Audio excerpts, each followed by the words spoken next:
बिस्मिल्लाहिर्रहमानिर्रहीम। अस्सलाम वालेकुम। Welcome to recipe hub with Lubna. आज की रेसिपी है स्पाइसी चिकन ब्रोस्ट और साथ ही मैं बनाऊंगी इसके गार्लिक सॉस। घर पे ही आप बनाना सीखेंगे, बहुत ही मज़ेदार रेसिपी है। पूरी वीडियो को लाजमी देखें, स्टेप बाय स्टेप सारी टिप्स एंड ट्रिक्स और गाइडलाइन मौजूद हैं। इस रेसिपी को देखने के बाद आप घर पे ही crispy spicy chicken broast with garlic sauce घर पे ही बना सकेंगे। तो उसके लिए आप मेरी पूरी वीडियो को ज़रूर देखें और मेरे चैनल को सब्सक्राइब करें, बेल आइकन पर प्रेस करें ताकि मेरी आने वाली सारी वीडियोस आप तक सबसे पहले पहुंचें। और लाइक करना ना भूलें और दोस्तों और रिश्तेदारों में शेयर करना ना भूलें।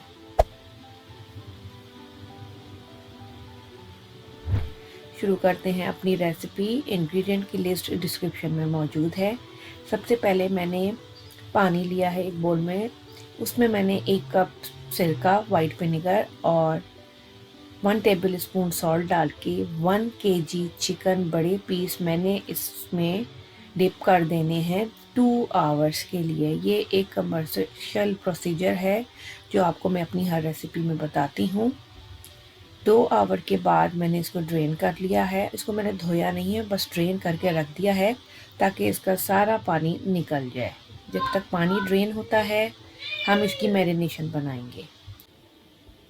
मैरिनेशन बनाने के लिए एक बॉल में मैंने डाले हैं सारे मसाले। सबसे पहले गार्लिक पाउडर 1 टेबल स्पून, मैदा मैं डालूंगी 2 टेबल स्पून, लाल मिर्च powder 1 teaspoon, black pepper 1/2 table spoon, दालचीनी का powder 1/2 table spoon, soya sauce 2 बड़े खाने के चमचे मैंने इसमें डाले हैं। वाइट विनेगर जाएगा इसमें तकरीबन 4 to 5 टेबल स्पून।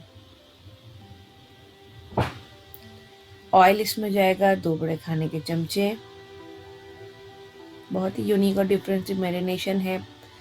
इसमें मैंने डाला है नमक, पेपरिका पाउडर 1 टीस्पून और इसको मैंने करना है अच्छी तरह मिक्स करने के बाद ये अच्छी तरह मिक्स हो गया है। अब मैं इसमें डालूंगी चिली गार्लिक सॉस।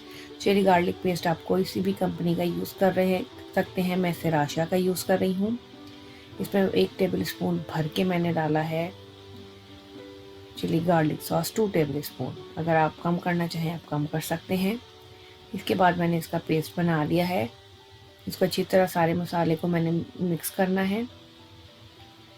अब ये चिकन हम में से पानी निकल गया है तो अब मैंने इसका मैरिनेशन करनी है। सारी चिकन को अच्छी तरह एक एक पीस को डाल के मैंने खूब मसल के इसकी मैरिनेशन लगानी है। ये इम्पोर्टेंट प्रोसीजर है। आपने खूब अच्छी तरह दबा के मसाला लगाना है चिकन को। जब अच्छी तरह 4 से 5 मिनट आप मसलेंगे इसको, इसके बाद आपने इसमें 1 अंडे को अच्छी तरह फेंट के वो ऐड करना है और अगेन खूब हाथों से मसल के चिकन पे सारा अंडा और मसाले को इनकॉर्पोरेट करना है और मैरिनेट करना है 2 आवर्स के लिए। साथ ही हम बनाएंगे गार्लिक सॉस। 5 to 7 गार्लिक के मैंने पीस लिए हैं, ब्लेंडर के जग में मैंने डाले हैं। इसमें 100 ml मैंने दूध डाला है। अब मैं इसको अच्छी तरह ग्राइंड करूँगी ताकि गार्लिक सारा अच्छी तरह ग्राइंड हो जाए।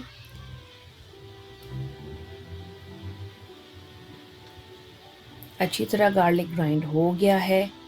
अब मशीन को मैंने जो है मीडियम पे किया हुआ है, वो हमारा प्रोसेसर चल रहा है।